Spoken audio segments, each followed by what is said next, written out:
Government college for girl रानिया की online video classes में आप सभी का स्वागत है।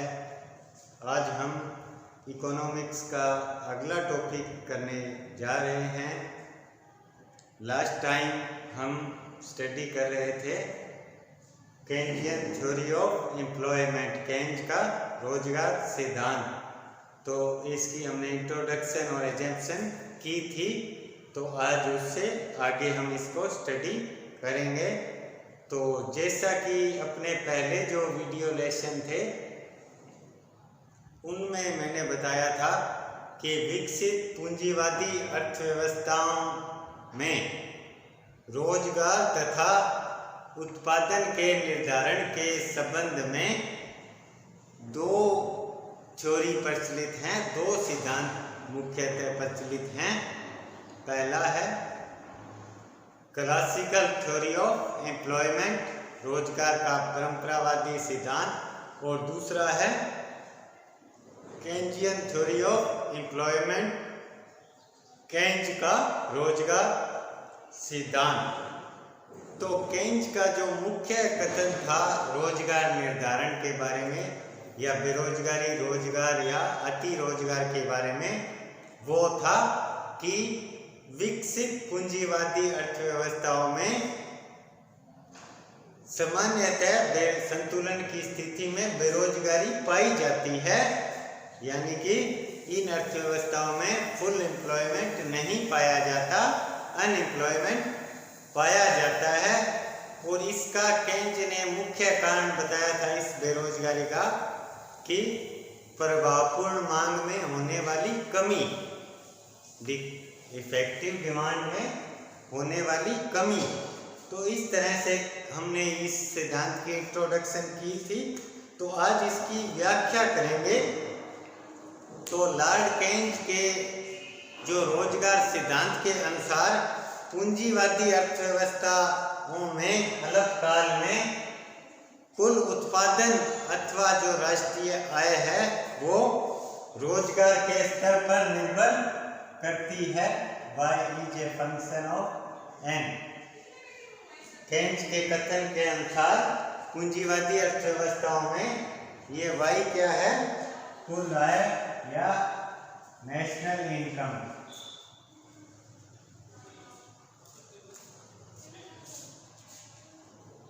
और N क्या है? एम्प्लॉयमेंट। इन विकसित पूंजीवादी अर्थव्यवस्थाओं में कुल आय अथवा जो राष्ट्रीय उत्पादन है वो रोजगार के स्तर पर निर्भर करता है, यानी कि जैसे जैसे रोजगार बढ़ाया जाता है राष्ट्रीय आय में भी वृद्धि होती है। और जो N है रोजगार का स्तर, वो निर्भर करता है ED। ED क्या है यहाँ? Effective demand.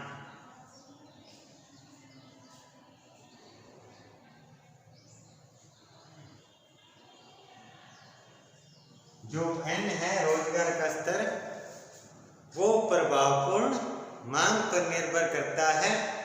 इफेक्टिव डिमांड या प्रभावपूर्ण मांग। प्रभावपूर्ण मांग किसे कहते हैं? ये देखो, कुल मांग के उस स्तर को हम प्रभावपूर्ण मांग कहते हैं जिस पर वह कुल पूर्ति के बराबर होती है, यानी कि मांग का वह स्तर जो संतुलन की स्थिति में कुल पूर्ति के बराबर होता है उसे हम प्रभावपूर्ण मांग कहते हैं। और ये जो प्रभावपूर्ण मांग है वो इसकी एक्ले गार्डनर ने भी एक परिभाषा दी के अनुसार एक्ले गार्डनर ने बताया कि केंज के सिद्धांत का आधारभूत विचार है वो है कि किसी देश में रोजगार का स्तर कुल मांग तथा कुल पूर्ति द्वारा निर्धारित होता है। किसी देश में रोजगार का स्तर कुल मांग तथा कुल पूर्ति द्वारा निर्धारित होता है। ये किसने कहा? ये कहा एक्ले गार्डनर के अनुसार।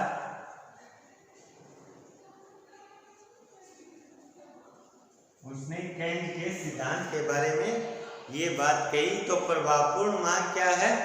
कुल मांग तथा कुल पूर्ति के संतुलन को प्रकट करती है। इसका अभिप्राय यह हुआ कि कुल मांग के केवल उस स्तर को हम प्रभावपूर्ण मांग कहा जाएगा जिस पर वह देश में की जाने वाली कुल पूर्ति के बराबर हो। कैसे? इसको एग्जाम्पल से समझो।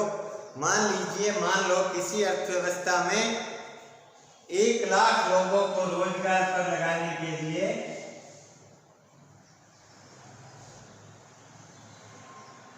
1 लाख लोगों को रोजगार पर लगाने के लिए एक निश्चित समय में पूर्ति कीमत 100 करोड़ रुपए है।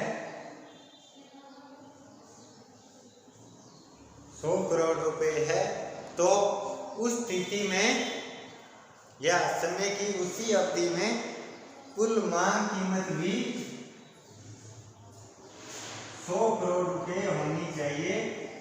तभी 100 करोड़ लोगों को रोजगार दिया, 1 लाख लोगों को रोजगार दिया जा सकता है। कि 1 लाख लोगों को रोजगार पर लगाने की पूर्ति कीमत 100 करोड़ रुपए है, तो समय की उसी अवधि में मांग कीमत भी 100 करोड़ रुपए होनी चाहिए। तो प्रभावपूर्ण मांग क्या है?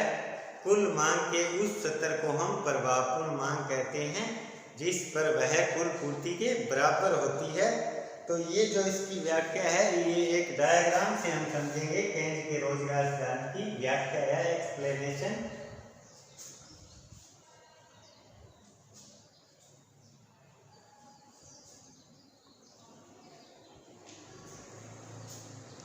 इसका एक डायग्राम बनाएंगे आप। इसको शुरू करेंगे यहाँ से, राष्ट्रीय आय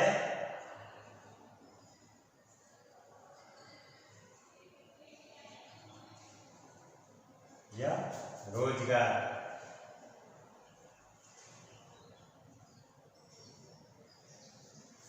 यह डिपेंड करता है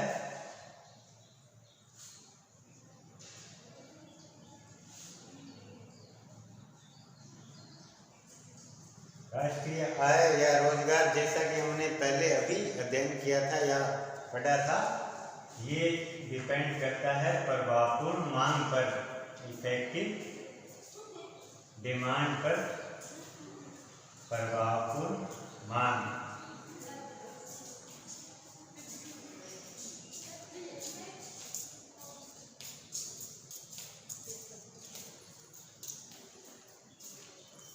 ये जो प्रभावपूर्ण मांग है, ये आगे निर्भर करती है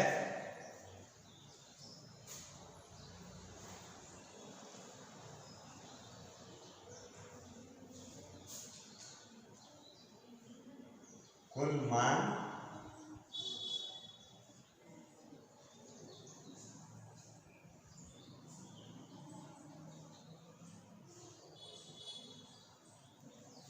और कुल पूर्ति पर। कुल मांग तथा कुल पूर्ति पर।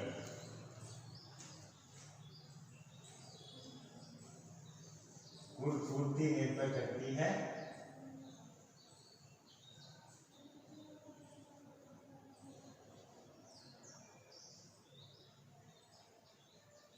साधन लागत तथा सामान्य लाभ पर।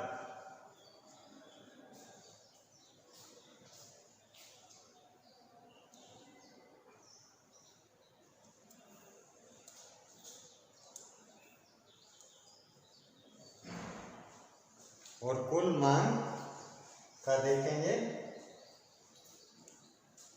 कुल मांग निर्भर करती है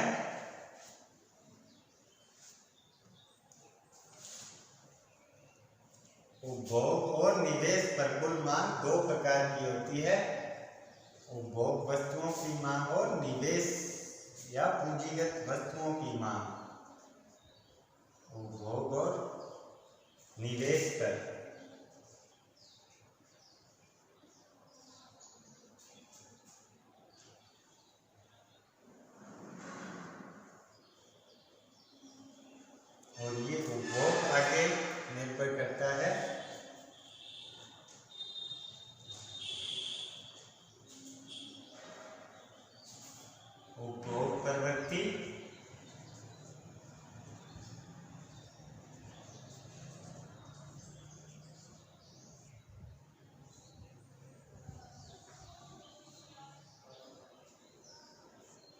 तथा राष्ट्रीय आय पर। राष्ट्रीय आय का आकार यहाँ राष्ट्रीय आय पर।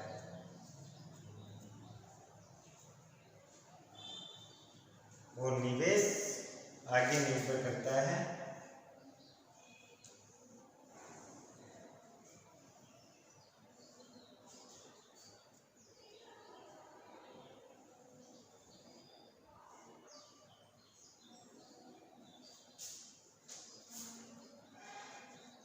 पूंजी की सीमांत उत्पादकता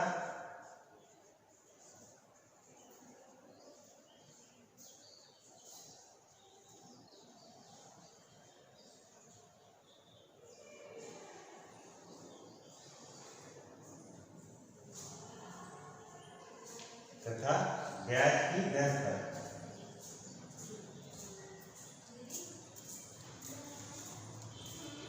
निवेश आगे निर्भर करता है पूंजी की सीमांत उत्पादकता तथा ब्याज की दर पर।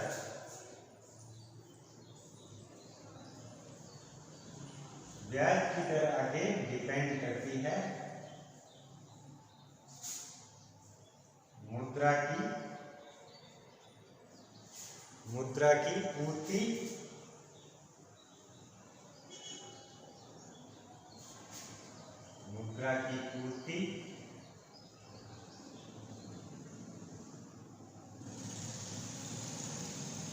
तथा मुद्रा की मांग पर।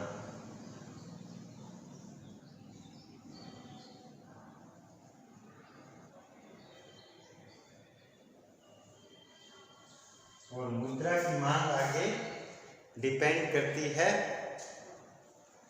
मुद्रा की मांग को हम तरलता अधिमान भी कहते हैं। यहाँ लिख लो आप इसका, मुद्रा की मांग या तरलता अधिमान।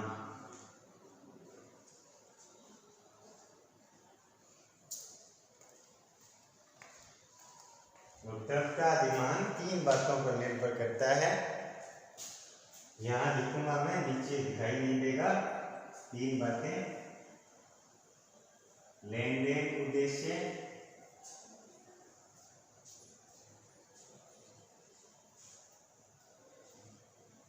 सावधानी उद्देश्य और सट्टा उद्देश्य।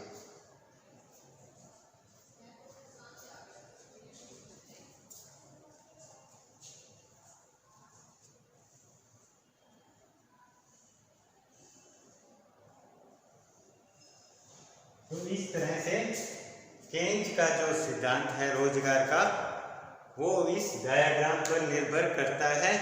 यदि आपने ये डायग्राम समझ लिया तो आप केन्ज के रोजगार क्या जो केन्जियन थ्योरी ऑफ एम्प्लॉयमेंट है या केन्ज का जो रोजगार सिद्धांत है उसके बारे में आसानी से लिख सकते हो। तो ये ध्यान रखना, कहाँ से शुरू किया है हमने, राष्ट्रीय आय या रोजगार है वो निर्भर करता है। अब अभी हमने पहले किया था जो राष्ट्रीय आय है किसी देश का उत्पादन, वो निर्भर करता है रोजगार के सतत पर या रोजगार पर। और राष्ट्रीय आय या रोजगार आगे निर्भर करता है प्रभावपूर्ण मांग पर, इफेक्टिव डिमांड पर। और इफेक्टिव डिमांड क्या होती है, ये निर्भर करती है एग्रीगेट सप्लाई और एग्रीगेट डिमांड जहाँ इक्वल होते हैं उस पर निर्भर करती है। तो इस तरह से देखो, राष्ट्रीय आय या रोजगार है वो प्रभावपूर्ण मांग पर निर्भर करता है। और प्रभावपूर्ण मांग आगे कुल मांग तथा कुल पूर्ति पर निर्भर करती है। कुल मांग दो प्रकार की होती है, उपभोग के लिए मांग या निवेश, उपभोग तथा निवेश। उपभोग मांग आगे निर्भर करती है उपभोग प्रवृत्ति तथा राष्ट्रीय आय पर। और निवेश जो है वो निर्भर करता है आगे पूंजी की सीमांत उत्पादकता तथा ब्याज की दर पर। ब्याज की दर आगे निर्भर करती है मुद्रा की पूर्ति तथा मुद्रा की मांग या तरलता अधिमान पर। तरलता अधिमान 3 प्रकार का होता है, लेन देन उद्देश्य, सावधानी उद्देश्य और सट्टा उद्देश्य। ये पूंजी की सीमांत उत्पादकता है, ये भी आगे 2 बातों पर डिपेंड करती है, ये हम लिखेंगे अभी।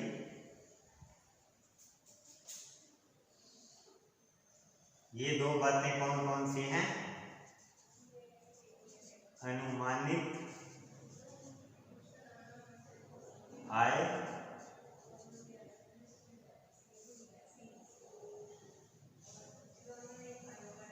और दूसरी है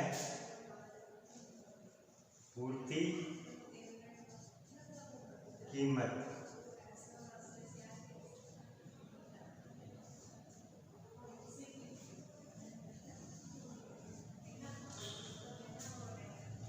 पूर्ति कीमत, पूंजी की सीमांत उत्पादकता 2 बातों पर निर्भर करती है, अनुमानित आय तथा पूर्ति कीमत। तो इस तरह से यदि आप ये डायग्राम पूरा समझ लोगे तो आप केंज के रोजगार सिद्धांत के बारे में आसानी से लिख सकते हैं। तो मैं इसको आपको एक बार फिर एक्सप्लेन कर देता हूँ। जैसा कि हमने पहले बताया, केंज के अनुसार जो किसी देश में राष्ट्रीय अल्पकाल में राष्ट्रीय उत्पादन या उस देश के जो आय है वो रोजगार पर निर्भर करती है। इसका क्या अर्थ है? जैसे जैसे हम किसी देश में रोजगार बढ़ाया जाता है तो उस देश में उत्पादन या राष्ट्रीय आय बढ़ती जाती है, और रोजगार है वो आगे किसी देश में रोजगार प्रभावपूर्ण मांग पर निर्भर करता है। और प्रभावपूर्ण मांग किसे कहते हैं? प्रभावपूर्ण मांग कुल मांग का वह स्तर है जिस पर वह कुल पूर्ति के बराबर होती है। तो प्रभावपूर्ण मांग है वो किसी अर्थव्यवस्था में संतुलन का स्तर दर्शाती है, और इस पर अर्थव्यवस्था में कुल मांग तथा कुल पूर्ति बराबर होते हैं।